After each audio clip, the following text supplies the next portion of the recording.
বাবা তুমি কান্না করো না, আজকে থেকে আমি কাজ শুরু করব। বাবা তুমি এগুলো নিয়ে কোনো টেনশন করো না, এখন থেকে আমার ছোট ভাই বোনদের আমিই দেখব।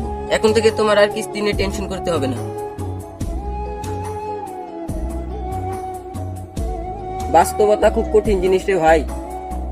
কি সুন্দর ছিল আমার পরিবারটা, কি হাসি খুশি ছিলাম সবাই। হঠাৎ মা মারা গেল, এখন মার সুখে বাবা ও মৃত্যুর পথে। এখন আমি গরিবের বড় ছেলে, সব দায়িত্ব এখন আমার উপর। মামা তোর দুটা হাতে পায়ে ধরি, যে করে হোক আমাকে একটা কাজ ম্যানেজ করে দে। আরে বেটা থাম, আমি তোর বন্ধু না? আরে বন্ধু, তোর তো একটা কাজই লাগবো, চল আমার সাথে, আমি তোর কাজ ম্যানেজ করে দিতেছি। আচ্ছা বন্ধু চল, এখনই চল।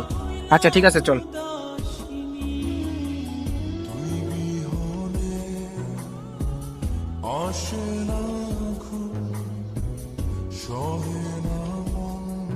ঠিক আছে বন্ধু, তাহলে কালকে থেকে কাজে জয়েন করিস। ঠিক আছে বন্ধু, তোকে অনেক ধন্যবাদ।